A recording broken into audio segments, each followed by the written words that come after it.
Eso. ¿Me, me escuchas? ¿Ahora sí? Sí, ahora sí, Jonás. Ahora sí. Qué tontería, hombre. Sí, Es decir, el error fue el webinar. Ese fue mi error. sí, sí. No, sí, el Bueno, webinar es más complicado. Entonces, Mm. la idea es que hagas una introducción, ¿no? Con el Mm. tiempo que queda del tema Sí, en general y lo podemos sí. profundizar en fecha próxima.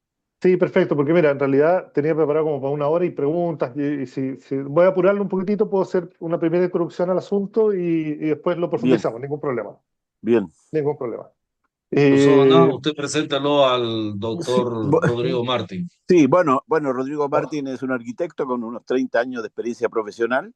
Se ha sí, dedicado tanto al campo. Usted lo ven que es un chico joven, es sí. precoz, un arquitecto precoz. No, no, Lo no es conozco hace cierto, como Jonás. 30 años, como Como 30 30 años años. ya. Sí, ¿No? Lo interesante de Rodrigo que se ha dedicado al tema docente, pero también al tema profesional en ujú, las áreas del urbanismo, del diseño urbano, y ahora último ha estado muy metido, por así llamarlo, ¿no? sí, En el tema de la Smart City, por sí, lo cual es un profesional mm, de prestigio, ¿no? Que tiene mucha experiencia a nivel de investigación, a nivel de publicaciones y de docencia, por lo mm, cual sabe mucho el tema de transporte porque es asesor de la Comisión Regional Metropolitana de Santiago en temas de sí, transporte urbano y otras materias. Así que, sí. Rodrigo, te dejo con, Perfecto. en esta oportunidad y bueno, agradeciéndote tu generosidad para colaborarnos en estos coloquios que hemos realizado junto con el profesor Jorge Guirapoigua. Perfecto. Gracias. Voy a compartir pantalla. ¿Puedo? ¿Estoy autorizado a compartir? Sí. No, necesito que me autoricen. Jorge, Jorge, ¿se me puede autorizar a compartir Eh, pantalla? ahora sí. Ya, perfecto. Por si Screen acaso, share. aprovecho a agradecer a Marcos Quiroga de la Universidad de San Simón. Estaba también el doctor Jorge Sainz, que parece que no han podido estar, pero nos estuvieron esperando. Hay gente de Sí. diferentes instituciones, plataformas, así que muchas gracias a todos los que estamos presentes en este evento, a los alumnos de urbanismo y a todos, ¿no? Muchas gracias. Hay gente de Buenos Aires también, hay gente de Dallas, Texas también, así que muchas gracias a todos. Muy bien, pues. Bien, muchas gracias Jorge, muchas gracias Jonás. Brevemente saludarlos a todos los presentes. Entiendo que somos hasta el momento cuántos, no veo cuántos somos, pero hay un número importante.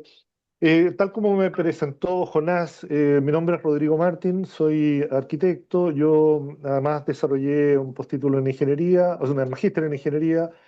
Me centré después en estudiar temas de transporte urbano, hice un postítulo de transporte urbano en Japón, estuve allá viendo los sistemas de infraestructura y de movilidad y todo lo que tenía que ver con transporte público en Japón.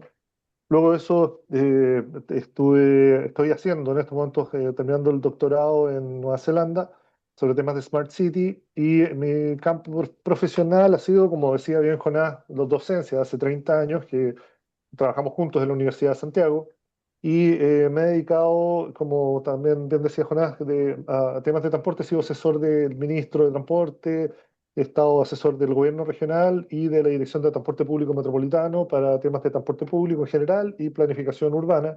Y he desarrollado diversos proyectos de asistencia técnica en el gobierno regional y en distintas entidades estatales dentro del país. Hoy día les voy a contar un poco lo que me encargaron, digamos, contarles hoy día. El nombre que le pusimos a esto fue el Sistema Integrado de Transporte de la Ciudad de Santiago y la Planificación Metropolitana, cómo se planifica la metrópolis de Santiago. Entonces quiero partir hoy día con contarles un poco lo que es Santiago. Seguramente ustedes tienen algunas imágenes de lo que es la ciudad, un poco lo que estamos viendo acá. Esta es la imagen clásica que se presenta de Santiago regularmente. Es el edificio más alto de Chile, el Costanera Center, tenemos 72 pisos, y esa es una visión de la zona de Las Condes, un sector de la ciudad de Santiago. Una particularidad de Santiago que aquí se puede ver también es que estamos rodeados de cordillera. Santiago estamos al borde de la cordillera de los Andes y tenemos ahí montañas importantes. Tenemos la Sierra de Ramón, tenemos el Plomo, que es un cerro que está muy cerca de Santiago y que tiene 5.300 metros.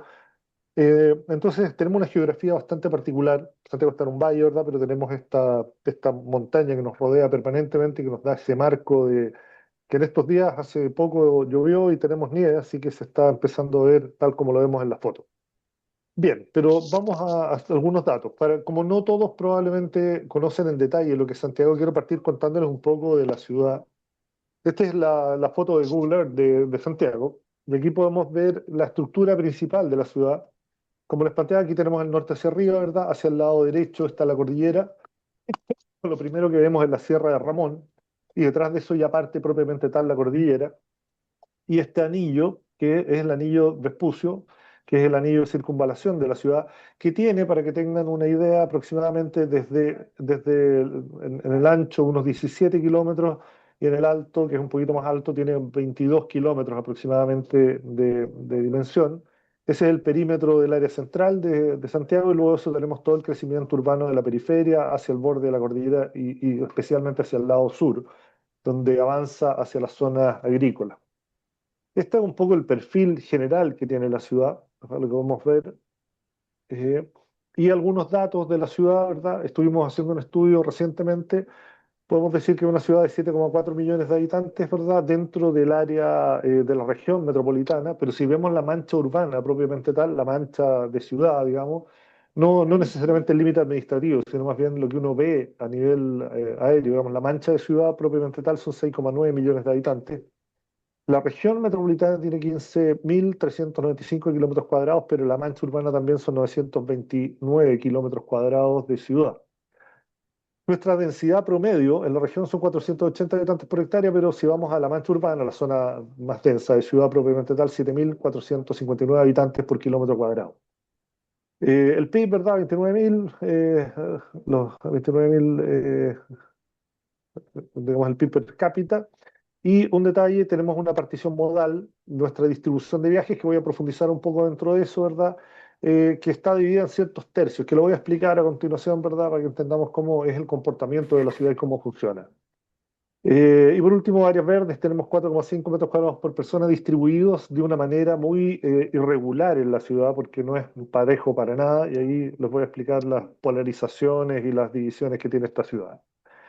Lo segundo es que esta ciudad de Santiago está distribuida en un conjunto de municipios. Cada municipio tiene un alcalde y estas son cada una de las municipalidades. Podemos ver la zona oriente, ¿verdad? La zona que va hacia la cordillera, donde está Lo Barnechea, Vitacura, Las Condes, La Reina, Peñalolén, ¿verdad? Tenemos las comunas que van de borde y luego de eso aquí en el centro, la comuna central original de Santiago, la comuna de Santiago propiamente tal, que es donde está el centro fundacional de la ciudad y todas las otras comunas que lo rodean, ¿verdad? Es el conjunto total de comunas que tenemos dentro de lo que llamamos el Gran Santiago, todas las comunas que la componen.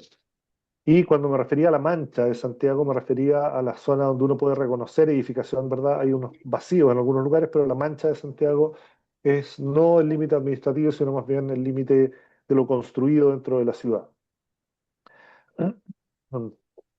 Ahora, para ir entrando un poco en el funcionamiento de la ciudad, el primer componente que les estaba mencionando, que es reconocible cuando uno observa la ciudad, es el anillo Vespucio, que es el anillo de circunvalación vehicular, que es una vía concesionada. La primera estructura de movilidad que tenemos en Santiago son las autopistas concesionadas, que son autopistas de pago. La autopista Vespucio es la circunvalación mayor, y luego de eso el eje norte-sur, que cruza la ciudad y que conecta todo el país. Y este eje se divide en dos al pasar por Santiago, entre lo que llamamos la norte-sur, que es la que está más hacia el oriente, y luego de eso la General Velázquez, que es la que está hacia el poniente. Y esta sería la segunda estructura que divide la ciudad y también es una autopista concesionada, una autopista de pago. Y por último tenemos la Costanera Norte, que es la autopista que conecta el aeropuerto de Santiago, que está en este punto. No sé si están viendo mi cursor. ¿Ven mi cursor o no? ¿Sí? ¿Se ve? Estoy moviendo el cursor ahí en el aeropuerto. Sí, se ve, se ve. Perfecto, ya. Entonces, desde el aeropuerto tenemos una autopista que se llama Costanera Norte que conecta con el sector oriente de la ciudad, que es una infraestructura también concesionada, una infraestructura de pago que permite desplazarse desde las zonas más pudientes de la ciudad hacia el aeropuerto en tiempos muy cortos, ¿verdad? Y es una autopista subterránea que va por el borde del río Mapocho, que también es un componente importante de la ciudad que va precisamente en ese mismo trazado, donde está la autopista Costanera Norte. Y luego de eso tenemos aquí una secuencia de otras vías importantes de movilidad vehicular, de vehículos particulares, pero quiero decirles que en general, no, para mí personalmente creo que una de las cosas complejas de la ciudad son los vehículos particulares. Creo que es mucho más importante otros sistemas de movilidad y de transporte dentro de la ciudad, como el transporte público o como son los sistemas sostenibles de movilidad. Ahora, para describirles el sistema integrado de transportes de Santiago, tengo que partir explicándoles las demandas de movilidad que tiene la ciudad, para entender cuáles son las razones de por qué la gente en la ciudad se mueve, en qué magnitud se mueve, desde dónde, hacia dónde se mueven y por qué tenemos el sistema de movilidad que tenemos.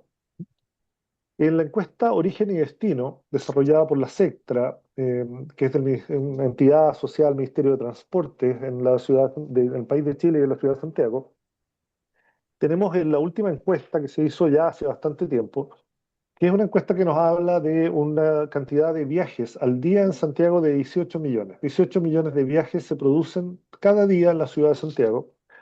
Y este movilidad nos habla de que aproximadamente tenemos 2 punto algo viajes por persona al día. O sea, estamos con esos 7 y algo millones de personas, se están moviendo 2 punto algo y eso nos da 18 millones. Los movimientos que tenemos están distribuidos en una partición modal bastante específica en Santiago. Y esto es bien interesante verlo, sobre todo cuando uno compara con otras ciudades en Sudamérica y en el mundo. Tenemos una partición modal en la cual podemos ver que el transporte privado está en el orden de los 5.800.000 viajes, o sea, un tercio de esos 18 millones. Y si sumamos transporte público tanto en metro como en bus, también nos aproximamos a los 6 millones y nos quedan las caminatas, que son también 6 millones. O sea, podríamos decir que Santiago tiene la particularidad de que su movilidad está separada en tres tercios. Un tercio transporte privado, un tercio transporte público y un tercio que tiene que ver con la movilidad peatonal, la caminata y la bicicleta y otros medios sostenibles. Y la dirección de estos movimientos, aquí podemos ver un plano que corresponde a la identificación de las conexiones a antenas de teléfonos celulares, donde se observa el transporte entre las diferentes comunas y se puede ver el eje central de la ciudad, que es el eje oriente-poniente, que va desde la comuna de Maipú a Santiago y de Santiago hacia la zona de Las Condes, Vitacura, que ese es el movimiento más dominante que tiene la ciudad en general. Este plano es un plano de movilidad de celulares, así que nos da una visión bastante precisa, digamos, de cuántas personas se están moviendo dentro de la ciudad de Santiago. Y tenemos aquí los datos que les decía recién de las encuestas Origen y Destino que se realizó el año 2012. Aquí quiero pedirles que observemos la evolución que ha tenido este comportamiento al año 2024. El 2024 se realizó la EMS, que es la encuesta de movilidad de Santiago, que actualizó estos datos, pero no hizo una muestra tan significativa como fue la EOD del 2012, pero estadísticamente se buscó hacerla de forma representativa. Y lo que podemos ver acá es que la caminata, que es uno de los componentes más fundamentales de la movilidad en Santiago, se mantiene más o menos estable, 30 al 31%. Pero lo que resulta un poco preocupante es que el automóvil tenía una participación de un 28% y el año 2024 llegó a un 32%. Tenemos ahí un incremento de un 4% en lo que es el uso del auto particular. Esto tiene razones que pueden estar basadas en lo que fue la pandemia, el estallido social que ocurrió acá en Santiago y en Chile. Y bueno, sobre todo la pandemia que llevó a incrementar el uso del auto particular por temas de seguridad y finalmente se estabilizó y tuvimos un incremento no tan deseado en lo que era el uso de transporte privado. Y en consecuencia también el transporte público se redujo, teníamos 28% y bajó a 22%, y combinado con taxi y Uber, ¿verdad? Se mantiene todavía cerca de un 30%. Y motos incrementaron al doble y las bicicletas también. Esos son el estado, o sea, podríamos decir que se mantiene relativamente una movilidad en Santiago, una cantidad de viajes que sigue siendo todavía una división en tres tercios, pero ha habido una evolución de incremento en el uso del auto particular, que es un tema que hay que mirar con muchísimo cuidado. En este plano podemos ver el origen y el destino de los viajes de transporte público que usan combinación. Podemos ver que las zonas en morado que están al lado izquierdo es el origen de los viajes que se producen en Santiago en las mañanas y hacia dónde van, hacia dónde se están desplazando, que es el eje, el cono, que se llama en Santiago, ¿verdad? El cono de altos ingresos, que es la zona de Santiago, comuna de Santiago, comuna de Providencia, comuna de Las Condes, Vitacura, que es el sector que más concentra los trabajos dentro de la ciudad. Y tenemos en consecuencia una movilidad que se origina en toda esta zona periférica y que se desplaza a través de una o dos combinaciones de sistemas de transporte público hacia el sector del oriente. Esto es una cosa que se ve con una evidencia bastante clara al mirar cualquier sistema de transporte en las mañanas en la ciudad de Santiago, donde uno puede ver la dirección oriente totalmente saturada y la dirección poniente relativamente vacía en las mañanas, ¿verdad? Cuando vemos el movimiento y inverso en la tarde. Se desplaza toda esa cantidad de gente, esos 18 millones de viajes tienen como una polarización bastante clara. Ese movimiento, que es producto de las decisiones de localización de las actividades de la ciudad y la falta de subcentros en Santiago, genera esos tiempos de desplazamiento. ¿Me salté algo? No, no me salté nada. Y eso se origina producto de lo que les estaba planteando, ¿verdad? Que si uno observa el plano de la derecha, podemos ver la distribución socioeconómica predominante y el abastecimiento que tenemos en la ciudad. Estos son planos levantados por el Observatorio de Ciudades de la Universidad Católica, donde podemos ver que primero el nivel socioeconómico tendiente al ABC1, el nivel más alto, está localizado precisamente en ese cono, que es el cono de Santiago Centro, Providencia, Vitacura, Las Condes, Lo Barnechea, que es el sector que además recibe, digamos, gran cantidad de destinos laborales durante el día.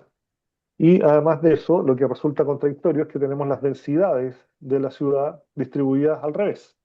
Las densidades más altas se están produciendo en las zonas poniente, surponiente y norponiente de la ciudad, donde tenemos las más altas concentraciones de vivienda, las más altas concentraciones de población, y también podemos ver que eso se contrasta igualmente con lo que es la distribución de áreas verdes y equipamiento cultural. Y lo segundo también, que es lógico, es el valor de suelo, que el valor de suelo en las zonas más demandadas es el más alto. En ese mismo eje aquí tenemos en los precios el valor de suelo que está dentro de los rangos de sobre las 40 unidades de fomento en esta zona por metro cuadrado. Tenemos Maipú, en donde todavía tenemos valores altos, pero en general la zona norponiente y surponiente son zonas de menor valor de suelo. Entonces, estas son las razones, son los elementos que van generando esa necesidad de movimiento que tiene la ciudad. Aquí está, por ejemplo, la densidad de equipamiento por manzana, donde tenemos más equipamiento y donde tenemos más densidad de población. Recuerden que cuando les decía las dimensiones de la ciudad, Vespucio, que relativamente dibuja este círculo, tiene 17 kilómetros en este ancho y aquí 22 kilómetros. Entonces estamos hablando de un desplazamiento, por ejemplo, desde los sectores sur de Santiago hasta los Ujú. sectores oriente, en ese rango de unos aproximadamente 18, 15, hasta 20 kilómetros que hay que desplazarse para llegar desde las zonas de vivienda hasta las zonas que tienen más equipamiento. Esas son las distancias. Y el problema es que no es que solo sean las distancias, sino que también están soportadas dentro de un sistema. Este es el sistema de movilidad que se plantea en Santiago. Lo que vemos en rojo, este es un estudio de Juan Correa Parra respecto a los recorridos que llamamos troncales y los recorridos alimentadores, que fue el esquema inicial que planteó el Transantiago, el sistema de transporte público de la ciudad de Santiago, en donde los troncales eran los grandes recorridos, los recorridos largos, y los azules los recorridos alimentadores de aproximación, que llegaban hacia los recorridos troncales para distribuir dentro de la ciudad. Esa es como la grilla que tenemos. Y aquí un análisis del nivel de accesibilidad al transporte público, de qué tan cerca tiene el transporte público, qué tan accesible es la llegada al transporte público, y podemos ver también que se consolidan ejes, primero el eje central de la ciudad, que es súper dominante, el eje que va desde la Alameda hasta arriba, ¿verdad? Que es el movimiento más importante que hay en la ciudad, y otros ejes secundarios como Gran Avenida o Vicuña Maquena, ejes que todavía concentran un poco más de actividad. Esto produce un tiempo de desplazamiento en la ciudad que es un tiempo bastante importante. Este es un estudio vinculado con la CACEN, que es la encuesta que se hace, no el censo, sino la encuesta de nivel socioeconómico que se produce en Chile y en Santiago también específicamente. Y podemos ver que al comparar Santiago con otras ciudades como Valparaíso, Concepción o otras ciudades intermedias de Chile, los tiempos destinados al movimiento en transporte público están en el orden de una hora por viaje. Por lo tanto, una persona que viaja regularmente a la universidad, a mí me pasa, yo demoro una hora en llegar a la universidad a hacer clase y una hora en volver a mi casa, cuando uso transporte público. Y lo uso casi todos los días, prácticamente todos los días. Entonces, se destina una hora a la movilidad en general, si no más. Esto es un promedio. Y yo hago generalmente este testeo con mis estudiantes de diseño urbano. Vemos más o menos los tiempos de demora y el rango de una hora es un rango bastante normal dentro de la ciudad de Santiago. Ahora, el transporte privado tiene significativamente menos tiempo cuando el movimiento en vehículos particulares, porque se ha invertido y se le ha destinado una cierta prioridad a las autopistas concesionadas, ¿verdad? Pero eso implica un costo, un pago importante, un nivel de congestión y efectivamente tenemos ahí un tiempo bastante menor, 40 minutos de viaje promedio en los que están moviéndose dentro de la ciudad en transporte personal, digamos, en transporte privado. Luego está la caminata y la bicicleta, ¿verdad? Que tienen rangos mucho menores, pero también distancias mucho menores. La caminata y la bicicleta dentro de Santiago se utilizan principalmente para movimientos dentro de la misma comuna. Movimientos cortos, que son en algunos casos entre 2, 5, hasta 7 kilómetros, pero no más que eso.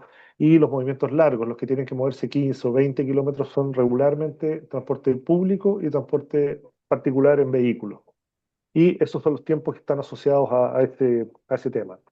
También eso está desagregado, se vincula directamente con el nivel socioeconómico, ¿verdad? Cuando vemos los distintos oficios, que este es el mismo estudio de la CACEN, que identifica nivel socioeconómico y oficios, podemos ver que, para hacer un extremo, ¿verdad? Los gerentes de empresas están destinando 35 minutos a desplazarse, porque de partida viven más cerca de su trabajo y utilizan vehículos particulares, y los obreros de la construcción se demoran 70 minutos en su viaje porque viven más lejos y usan transporte público. Por lo tanto, esa es un poco la radiografía de la movilidad que tenemos en Santiago, el problema que existe acá.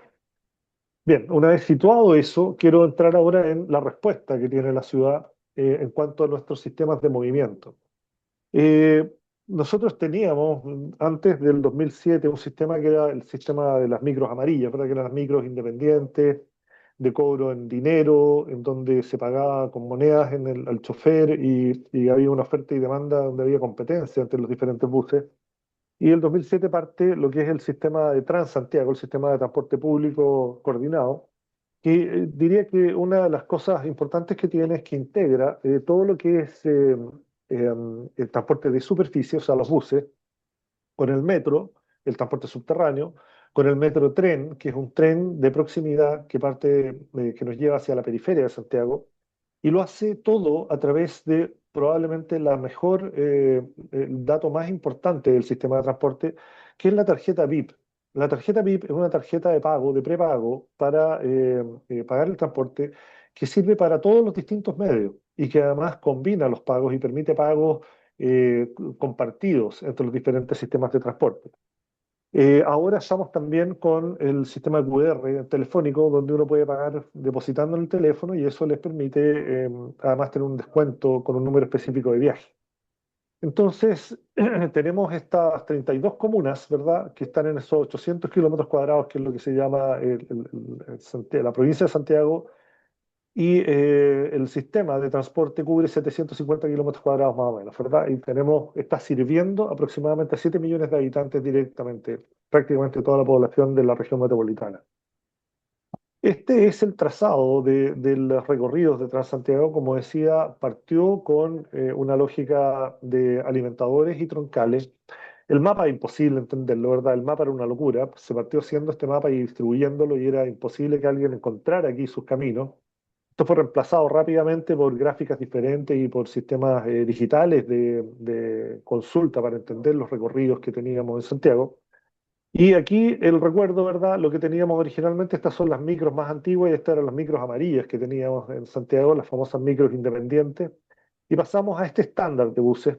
En estos momentos, una de las cosas que también es muy importante es que tenemos la flota de buses eléctricos más grande del mundo después de China. Y el objetivo de eso es que, bueno, primero, el bus eléctrico es un bus más caro que el bus Euro 6 o el que sea, pero es más barato de operación, muchísimo más barato de operación y mucho más barato de mantención.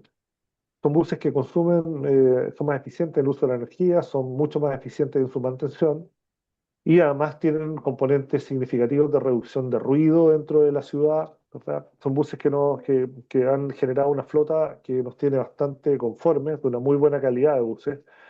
¿Y cómo opera el sistema? El sistema, esto es un poco la estructura administrativa, para que se entienda cómo estamos funcionando. El mandante del sistema de transporte público de Santiago es el Ministerio de Transporte a través de la DTPM, la Dirección de Transporte Público Metropolitano, y también está la DTPR, que es la Dirección de Transporte Público Regional.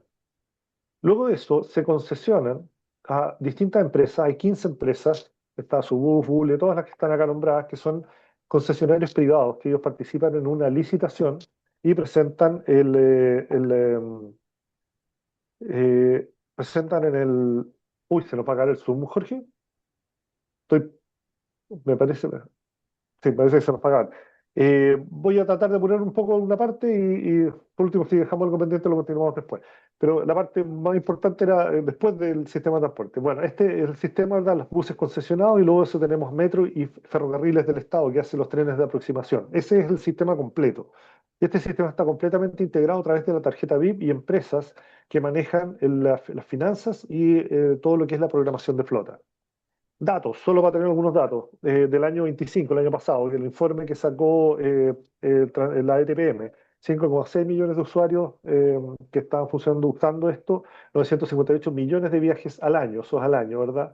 En un día, 5 millones de transacciones, los tres sistemas de transporte, bus, metro y tren, conectados a las 7 líneas de metro, ¿verdad? Tenemos, voy a ir un poquito, voy a saltar un par de cosas para que alcancemos a ver un poco más. Estos son los estándares de buses, ¿verdad? El bus que se está trabajando ahora, el bus eléctrico, con accesibilidad universal, con asientos abatibles, y hay buses también articulados, buses un poquito más grandes. Ya, decir que tenemos, que es una cosa sumamente importante en relación a lo que son los autos, 445,8 millones de, perdón, kilómetros de vías segregadas, vías específicas para los buses. Este es un componente súper importante porque permite la velocidad, que tengan una velocidad suficiente y que sean competitivos con lo que son los vehículos particulares. Y tenemos del orden de los 11.000 puntos de parada dentro de la ciudad. Aquí voy a andar un poquito más rápido, donde se opera con las zonas pagas, que las zonas pagas son espacios un poco al espíritu de Curitiba, ¿verdad? De generar un espacio de transbordo en donde la tarjeta VIP nos permita cambiar de medio manteniendo el mismo pago que habíamos efectuado en el medio anterior. 11.000 paraderos, ¿verdad? 9.000 con refugio. Estos son los estándares de paraderos, que también son estándares definidos por la ETPM, que tiene una unidad de infraestructura. Teníamos este tema del troncal alimentador, pero eso ha ido cambiando y ahora tenemos, lo que se buscó fue que superáramos los conflictos del principio del sistema, que era básicamente el movimiento de muchos transbordos, porque había mucho alimentador y mucho troncal, y ahora se está intentando que sea solamente un transbordo máximo por persona, tratando de tener recorridos un poco más largos y hacer más eficiente el sistema. Existe una planificación para esto, que es el Plan Maestro de Infraestructura de Transporte. El Plan Maestro se actualiza año a año y es un plan maestro que evalúa todos los desarrollos futuros e integraciones que debe tener el sistema, que incluye, como decía, ferrocarriles, metro y buses de superficie. Y también todo lo que es la infraestructura de vías segregadas y todo lo demás. Hay un centro de monitoreo, un centro de control. Aquí podemos ver en la fotografía a Juan Carlos Muñoz, el ministro, que es saliente ahora, y Paola Tapia, que es la directora de TPM. Cuando ella fue ministra de Transporte ante el gobierno anterior de Bachelet, yo fui asesor de ella directamente y trabajamos en todos estos sistemas. Y aquí está, como decía, el sistema de control que lo maneja Sonda, donde están monitoreados con GPS en tiempo real todos los buses, y esos se llevan hacia aplicaciones, que son aplicaciones que todos los usuarios pueden ver en los paraderos, cuánto es el tiempo de demora del bus, y se actualiza minuto a minuto para que puedan saber cuándo va a llegar el bus que van a tomar y cómo esto va a funcionar. Costos, esto es bien importante, los costos que tiene el transporte en general, ¿verdad? Estos son los valores en pesos. El dólar cuesta en estos momentos 900 pesos, así que estamos hablando de 80 centavos de dólar, 80 y algo centavos de dólar el costo del pasaje, pero como pueden ver, si uno toma, el bus cuesta a diciembre del 95 770 pesos y el metro 870, pero si tú viajas en bus y luego te subes al metro, solo pagas la diferencia, o sea, 100 pesos. Y si vienes en bus y te cambias o sea, perdón, en metro y te cambias a bus, te sale cero, porque ya pagaste más que el monto que costaba el bus. Esa integración es sumamente importante y cuando estás en hora valle, en horas bajas, si pasas de bus a metro, pagas solamente los 10 pesos de diferencia, o los 20 pesos de diferencia, perdón, que es lo que corresponde a la diferencia entre lo que es el valor del pasaje de valle del bus y el de micro. Esto además es efectivo durante 2 horas, durante 120 minutos tú puedes hacer intercambios entre los diferentes modos y se va ajustando el precio a la compensación de un modo al otro y no pagas nuevamente el pasaje completo, pagas solamente la diferencia. Y no existe ningún costo por distancia, que es un tema muy importante del sistema de transporte de Santiago y que es una especie de subsidio a las distancias y a los tiempos que son requeridos por Santiago para moverse y por lo tanto no tiene un costo adicional, digamos, desplazarse más, que no es lo común en muchos lugares del mundo. Si uno ve los sistemas de transporte en Inglaterra, en Japón, en distintos lados, uno paga por la distancia que se está desplazando por las zonas de ciudad que está accediendo. Aquí se paga lo mismo parejo en todos los lugares. Eso tiene un componente social en cierta medida para establecer justicia en el acceso. Ahora, evasión. Evasión es un componente muy importante, sobre todo en los países latinoamericanos. Tenemos ahí un tema cultural que es complejo. Y podemos decir que nuestra evasión en el año 2020 estaba en 46%, que era bastante alta. Se consiguió bajar hasta 36% en la época pandémica. ¿Verdad? Cuando entramos a pandemia volvió a subir y ahora estamos en 34%. Estamos casi en el indicador más bajo que hemos tenido en los últimos años. Y se está haciendo fuertes campañas para controlar esto a través de la oferta de un buen servicio, de fiscalización y de control en zonas pagas. Eso es un poco la visión general del sistema de transporte de superficie, pero el socio importante de esto, no sé cuántos minutos me quedarán, Jorge, porque todavía no me queda el metro por delante para poder explicarlo. No, no, no, tranquilo, no, siga, siga, no, profesor. Ya, Siga, perfecto, siga. perfecto. Ya. Entonces, metro, que es el componente, el segundo componente fundamental y probablemente uno de los ejes más importantes de la movilidad de Santiago. Es un sistema que se inauguró el 15 de septiembre del 73 y tiene 149 kilómetros actualmente en operación, 143 estaciones y el 2025 661 millones de usuarios en el año. Esta es la red, y que si la miramos, si miramos esta red, tiene el eje central, ¿verdad? Que es el eje donde ocurre prácticamente toda la movilidad de Santiago, que es la línea uno, la línea roja que está ahí. Y el esquema es un esquema, si lo miramos como una estructura de movilidad en la ciudad, es un esquema en el cual concurren hacia la línea uno prácticamente todas las otras. Es una especie de embudo a la cual se van aproximando y hemos ido desarrollando algunas líneas que han generado un segundo anillo, que es la línea 6, la morada que está acá, que fue una de las últimas líneas en crearse con muy buenos estándares y que genera una especie de paralelismo con la línea uno y permite una suerte de matriz o una cuadrícula que se ve aquí en el centro de Santiago que permite ciertos anillos interiores y que cambió rotundamente el comportamiento del metro. Cuando uno ve la línea uno sola, digamos, y recibiendo todas las otras, es un cuello de botella en el cual cualquier conflicto o parada en una estación producía una atención completa de la ciudad. Al tener la línea paralela que está acá, que es la línea 6, se produjeron una serie de alternativas para rodear distintos lugares, sobre todo los puntos más conflictivos, y esto cambió, como decía, radicalmente la eficiencia y la resiliencia del sistema de movilidad de Santiago. El metro, como decía, está en los 660 millones de viajes al año y un promedio diario de 2.140.000. Si le sumamos los buses, llegamos aproximadamente a los 5 millones y algo, ¿verdad? 6 millones, que es el tercio de la movilidad de transportes públicos que tenemos. Eh, Tenemos una flota de 215 trenes, 1.445 coches, y está en la línea 6, por ejemplo, es una línea que no tiene choferes, que es controlada a distancia y que tiene un total de cámaras enorme que mantiene un control permanente de todo lo que está ocurriendo dentro. Además, la línea 6 tiene puertas antisuicidio, los andenes, ¿verdad? Y estamos hablando